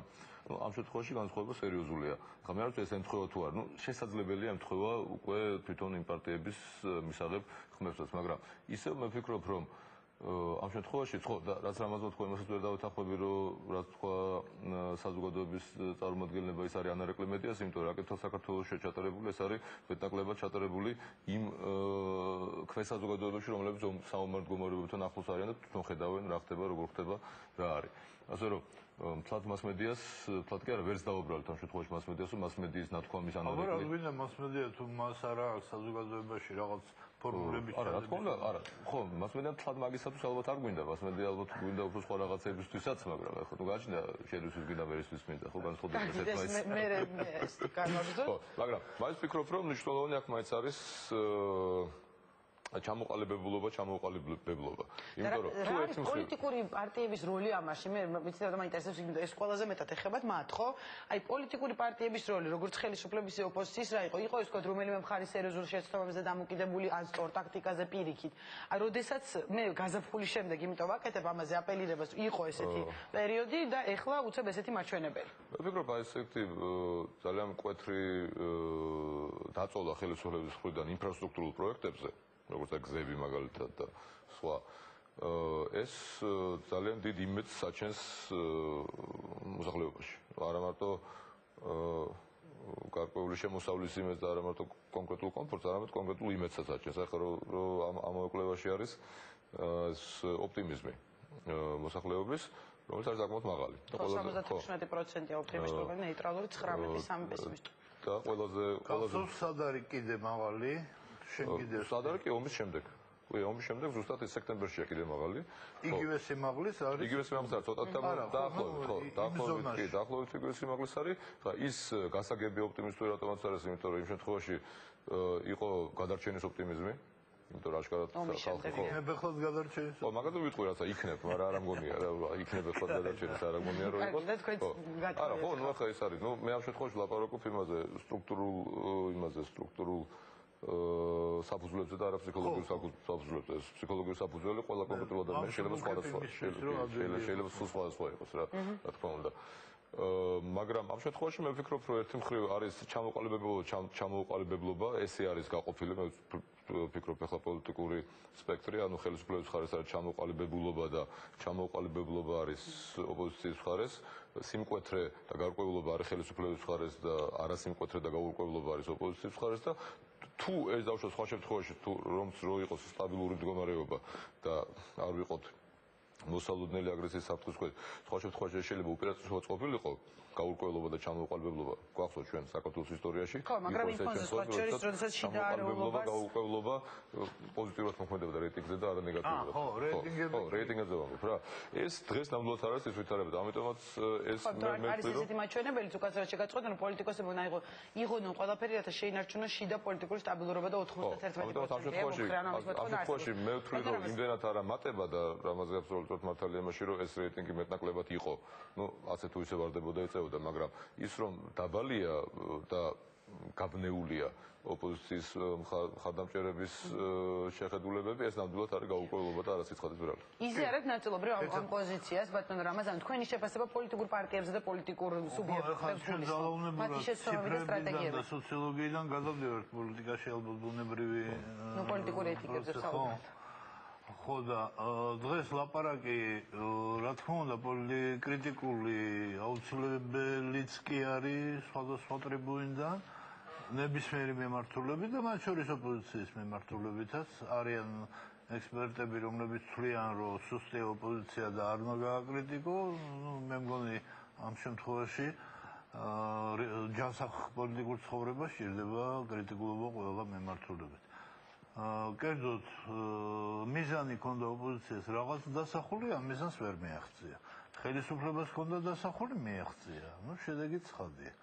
რა თქმა უნდა, დაბნეულობა არის ოპოზიციაში, რა თქმა უნდა, დაფანტულობა არის ორგანიზაციულადაც და რეიტინგულადაც იფანტება ხმები. და ალბათ ბუნებრივი პროცესია, სხვანაირად რო იყოს ეგ იქნებოდა. აი იგივე ვთქვათ, აქ არისო ფიქრობთ თუ არა, რომ ხელისუფლებამ და ოპოზიციამ უნდა განაგრძოს დიალოგი. დიახ, არის 85% პასუხი, არა 6%. ამ ფონზე ვთქვა, თუ საზოგადოების მოთხოვნა არის დიალოგი და ძალიან დიდი ნაწილი ისე უარსაბობს ვთქვა, აი შესაძლოა ესეთი რაღაც ტაქტიკური შეცდომებით თუ ამ გადაწყვეტილებები აისახებოდეს ვთქვა, აი ესეთ რეიტინგებზე და მოსახლეობის განწყობაზე, რეიტინგებზე, ციფრებზე არ ვსაუბრობ მხოლოდ. მე ძალიან იშვიათად მახსოვს გამოკვლევა, სადაც ადამიანებს კითხავდი, რომ მშვიდობა გირჩევნია თუ დაპირისპირებაო და არ იყოს 90%-მდე რომ მშვიდობა ურჩევნიათ. ან დიალოგი იგივე მშვიდობას გულისხმობს ამ შემთხვევაში. იმიტომ რომ დიალოგის ალტერნატივა არის კონფრონტაცია უკვე შეურიგებელი და რა თქმა უნდა ყველა მოქალაქეს ურჩევნია რომ კონფრონტაციის გარეშე მოხდეს ყველაფერი რაც შეიძლება რომ მოხდეს. და კიდევ ერთი მინდა ეს პარტიებიდან გადავიდე სხვა თემაზე, არის ესეთი მაჩვენებლები და უბრალოდ უცნაური სხვაობებია და თქვენი მოსაზრებები მაინტერესებს, გულისხმობ, არის კითხვა, რის გადაჭრას ითხოვს ხალხი პირველ რიგში, სადაც ყველაზე მეტი ფიქრობს, რომ ეს არის უმუშევრობა, მერე მოსდევს თქვა ტერიტორიული მთლიანობა, ეკონომიკური მდგომარეობა, ომის საფრთხე, რუსულ-ქართული ურთიერთობები და ასე შემდეგ, მაგრამ არის ასევე კითხვა, თუ რა არის მთავარი ამოცანები და აქ უკვე ომის საფრთხე 58%-ით არის პირველ ადგილზე, შემდეგ ტერიტორიის დაბრუნება 11%-ით და ასე შემდეგ, ანუ თითქოს ერთნაირ შეკითხვებში არის უცებ პირველ ადგილს უმუშევრობა, მეორეში ის. უმუშევრობა საფრთხე არ არის, უმუშევრობა ეს არის სოციალური პრობლემა, რომელიც უნდა გადაიჭრას. და თავი ამოცანა და საფრთხე მაინც საფრთხე, ანუ სხვა არის პრობლემა, სხვა არის საფრთხე, ხო? ეს რისკი იქ არის. საფრთხეს მიუხედავად ეს პრობლემა უნდა გადაიჭრას. ანუ ეს არის იმისი რესპონდენტების აზრი. აქედან ეს არ არის წინააღმდეგობაში, რა თქმა უნდა, ერთმანეთთან, რა. და ამავე ფონზე რომელ სფეროში უნდა გაატაროს რეფორმები საქართველოს ხელისუფლებამ პირველ რიგში, მეორე რიგში და მესამე რიგში არის ეკონომიკა, ჯანდაცვა, განათლება, თავდაცვა, სასამართლო და ვთქვათ იგივე ეკონომიკური კრიზისია საუბარი, რომ თუ გრძნობს შედეგებს კრიზისი და 59% ამბობს, რომ კი. ამ ფონზე მინდა კითხოთ უბრალოდ, როდესაც სულ იყო საუბარი, საქართველოს ყველაზე ნაკლებად შეეხო ეს ფინანსური კრიზისი, როგორც ჩანს 60% ამბობს, რომ მაინც იგრძნო ეს. ანუ ეს ნიშნავს, რომ არასწორ ეკონომიკურ პოლიტიკას ატარებს თქვათ ხელისუფლება თუ ნიშნავს იმას, რომ მაინც შეეხო თქვათ ფინანსური კრიზისი ბატონო რამაზკიო დავიწყო თქვენგან. ფინანსებში უფრო გარკვეული ვართ, ხო? არა, უბრალოდ ეს მაჩვენებლებიდან გამომდინარე. გამოცდილება მეტი. ნუ ეკონომიკურ პარამეტრზე ბევრი დიდი არის პასუხები, რომ ეკონომიკა გამოსასწორებელია. ის 56%-ია თუ 60-მდე ადის, ეგ ჯერ კიდევ კრიზისის განცდა არ არის. კრიზისი სადაც არის, იქ 80-მდე ადის შედეგები. ანუ იმ ქვეყნებში, სადაც გრძნობენ ამ კრიზისს რეალურად. და ეს სირთულეები 60%-მდე თითქმის ყველა გამოკვლევაში იყო. ჩვენ ხო ასე ვთქვათ, ბედნიერი ეკონომიკური ცხოვრება 20 წლის განმავლობაში არასოდეს არ გქონია. და ეს ეკონომიკური სირთულეების ფონი სულ მისდევს ქართულ საქართველოს აქვს, რომ აი მაგალითად შევარდნაძის პერიოდში ეკონომიკური ზრდის მიუხედავად, ანუ ციფრები აჩვენებდა ეკონომიკური ზრდას. 95-17 წლებში. ხო, არ მე ცხოვრობ 2003-ში ეკონომიკური ზრდა იყო, ეს არანაირად არ აისახებოდა მოსახლეობაზე. ამიტომაც ეს თავისთავად ესეთი ამის გამოცდილება, რომ ეკონომიკა იზრდებოდა და ეხლა არ იზრდება, ეს თლადის არ არის, იმიტომ რომ ანუ პრინციპულად შეიცვალა ამ ეკონომიკური ზრდის აღქმა მოსახლეობის მიერ 2003-ის მერე. ამიტომაც ის გამოცდილება რომ აი როცა კარგად იზრდებოდა ეკონომიკა სიტყვაზე 2003-ში და მერე ეს აიმის გამგზავრებითობის არ არის. ამიტომაც შეიძლება ეს არის სუბიექტური, რომ აი ნახევარი ვერ გზნობს, მაგრამ მეორე ხო პრინციპში მაინც ეს არის, რომ რამაც აბსოლუტურად მათ არის ნახევარი ეს 50% ეს არ არის ის რიცხვი, რომელიც მიუთითებს, რომ საქართველოში რაღაც ფატალური ფორმები მიიღო ეკონომიკაში. და მე მინდა მეუბრუნდეთ თქვენ ახსენეთ წეგან ეს ხალხის განწყობა 76% ოპტიმისტური განწყობით არის ამ ფონზე. როდესაც საუბრობთ და აი ეს მაჩვენებლებიც აჩვენებს, უბრალოდ რა ხანკვლევებზე დაყნობით საუბრობთ, რომ ისეც ყველა მისის, რომ რაღაც გარკვეულწილად ომის პირობებში ვართ, იყო ომი, ადამიანები ისევ გრძნობენ საფრთხეს და იგივე ვთქვათ, თავარ მოწინააღმდეგე ქვეყნად რუსეთი 80, ანუ საიდან მოდის ყველაზე დიდი პოლიტიკური და ეკონომიკური მუქარა და ამაზე 85% პასუხობს, რომ არის რუსეთი. იგივე ვთქვათ, ეკონომიკური მდგომარეობა, რომელიც რა თქმა უნდა არ არის საუკეთესო. რა იწევს მაშინ? ხედავენ რომ არ არის საუკეთესო. ხო, ეს იცის ხალხმა. ხო, თითოეულ მათგანზე არის და როდესაც უმუშევრობა არის, თქვა ერთ-ერთი მთავარი პრობლემა თითოეულ ადამიანს ეხება. რა იწევს, რას ნიშნავს მაშინ 66 ეს არის ქართული ხასიათი თუ მართლა რაღაც არსებობს რეალური წინაპირობები ამის? გამოკვლევასთან თანამშრომლობდა თქვენ ასე ვთქვათ, საპასპორტო მონაცემები ბოლომდე არ ჩაიკითხეთ. ბალტიისპირული ჯგუფი, ბალტიისპირელების ჯგუფი და IPM-ი ქართული. IPM-ი გამორჩა დიახესისին ჩამონადებული. ხო, არა, მე სხვა მიზეზით ვამბობ. არა, მაგრამ ისევ გამორჩა. ის ქალი პირველად არ არის ბერძოლ ჩამოსულა და აი მძიმე პერიოდები რო გქონდა იმ პერიოდშიდაც აქ კვლევები ჩატარებული. ამიტომ ამ გამოკვლევასთან ახლავს რეტროსპექტიული მონაცემები ხშირად. და ეს ქალი გიждდებოდა 96-17 წელს მაგალითად რომ მონაცემებიო ძალიან მძიმე არის და ოპტიმიზმი საიდან ქართველებს აი ამ სურათის ფონზე. ანუ ქართული ხასიათი თქვენ გულისხმობთ თუ რეალური საფუძვლები არ ვიცი ბატონო. არ ამგონია პრესტიჟი მათემატიკა ქართული ხასიათი მე მაინც უფრო ის გონია პოეტური მეტაფორა მგონია ვიდრე ხო თუმცა მაინც ფონი ისეთია რომ ჩდება ეს კითხვა და მე თანხმობთ რომ გეთახმობთ მართავს ამის რეალური საფუძვლები. არა ეხლა გამომდინარე იქიდან რომ ეს მე არ მგონია რომ იყოს ქართული ხასიათი ეს არის უბრალოდ ადამიანის ხასიათი რომ ის ცდილობს და მე ვფიქრობ რომ ეს მაინც არის იმისი განვითარებადი ქვეყნის განვითარებული სოციალური სტრუქტურის საზოგადოების დამახასიათებელი, როდესაც ის აშკარად ელოდება რაღაცას, რა ძალიან ცუდი რო იყოს, მაინც ელოდება რომ რაღაცა შეიცვლება, ანუ მას არ აქვს იმისი და რაც ბრძოლის უნარიანობას, ანუ მას არ აქვს იმისი დარწმუნებულობა, რომ ყველაფერი დამთავრდა. ანუ ამ შემთხვევაში პატარა ცვლილება სტაბილურ საზოგადოებაში ბევრად უფრო დიდ პესიმიზმს იწვევს, ვიდრე პატარა უარყოფითი ცვლილება სწრაფად ცვალებად საზოგადოებაში, რომელიც იცვლება უბრალოდ იმის გამო, რომ ის იცვლება რა, ესე იგი არის გარკვეულ ცვალებად მდგომარეობაში ჩაყენებული. ომის გამო იქნება ეკონომიკური ომის გამო იქნება. ამიტომ ეს ოპტიმიზმი ახსნადი არის სწორედ ამ ცვალებადობით.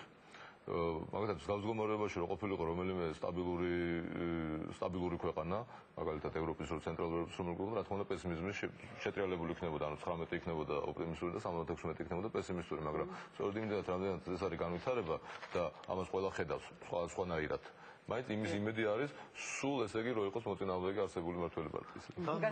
მაგავე მონაცემებში რაც ვახსენეთ ცოტა ხნის წინ ოპტიმიზმის კიდევ წინა პიკი იყო 2008-ში ომის შემდეგ. ხო, ახაც იგივე. ხო, ეს ახსენეთ, ხო, ეს გადარჩენის თქვა შესაძლოა. ხო, ის გადარჩენა მეორე შემთხვევაში განვითარება. კარგი, ჩვენ დრო იწურება და ძალიან მოკლე პასუხი მინდა. უბრალოდ, როდესაც ესეთი იწურება თორე ჩვენ გადაცემის დრო მართალია, როდესაც აი ესეთი კვლევები არსებობს, თქვა და თქვენ საუბრობთ რომ კარგია თუ ამას თვალს ადევნებს იგივე საზოგადოება და პოლიტიკური პარტიები, როგორ ფიქრობთ, რაში უნდა გამოიყენოს და თქვა დაეხმარება იგივე პოლიტიკურ პარტიებს, საზოგადოებას არ საუბრობ ამ შემთხვევაში პოლიტიკურ ნაწილზე, ეს კვლევა და რაში უნდა გამოიყენონ აი თქვენ როგორც რამას საყვარელზე რას ურჩევდით პოლიტიკურ სუბიექტებს თუნდაც მათ ვინც არენდობიან თქვა ამ შედეგებს სასურველი არის ეს გამოქვეყნდა მონაცემები ისე რომ გაურკვეველია რატო გამოქვეყნდა ანუ აირია ის არ მქონდა ასეთი მიზანი შიგჩადებული და საერთოდ სხვა ქვეყნებში რო ქვეყნდება სოციოლოგია იქ დამკვეთი არის მედია და მედიას აინტერესებს გამოაქვეყნოს თავის დაკვეთილი მასალა, ინფორმაცია მისცეს საზოგადოებას. ის რაც პარტიების დაკვეთით კეთდება, ის არ ქვეყნდება, ის რაც დამხმარე ორგანიზაციების ხელშემწყობი ორგანიზაციებით კეთდება, ის არ ქვეყნდება. მაგრამ მაინც გამოქვეყნდა და გაიგეს შედეგები. არა, და ნუ გამოიწვია ნებათა ხელვა. ამიტომ ვისურვებდი რომ ქართულ მედია სხვადასხვა ორგანიზაციებს, სხვადასხვა ორიენტაციისას კი ბატონო ჩაატარონ პარალელურად დააფინანსონ გამოკვლევები. თორე ასე მივიღებთ სოციოლოგიის დისკრედიტაციას როგორ დარგისას და ეს მაწუხებს. იმიტომ რომ ახლა 15 ინტერპრეტაცია გამოჩნდება ამ შედეგებს და სანამ არ გაჩნდება რაღაცა ფონი სოციოლოგიური გამოკვლევებისა, რომ ერთ და იგივე საკითხზე სხვადასხვა ორიენტაციის ხალხი შედეგებს დადებს, აი რაც ინფორმაციის ობიექტურობაში როგორ აღწევ ამას, იმით რომ ბევრი ინფორმაციის წყარო დებს ერთ და იგივე ინფორმაციას, ხო? ასევე სოციოლოგიური შედეგებიც სხვადასხვანაირი უნდა იყოს და რაც შეიძლება ჭარბი, რაც მეტი იქნება, მით უკეთესი. თუ არა და ცალკეულ შედეგებს სანდოობა არ იქნება. კარგი, ბატონო გიგი, თქვენი პასუხით საბჭოებში შეკითხვაზე და მოსაზრებაზე დავასრულეთ დრო ამოჭრა. მიხოთ იმისა, რომ სულ მიდის ლაპარაკი იმაზე, რომ სოციოლოგიური კვლევებს არ უნდა ენდო, მაინც ახლა მე რასაც უყურებ სტუდენტების არჩევანს, მაინც ისინი ჩვენ სოციოლოგიას და ასე დისკრედიტირებული მაინც არ არის. ეს როგორც რექტორი საუბრობთ? კი.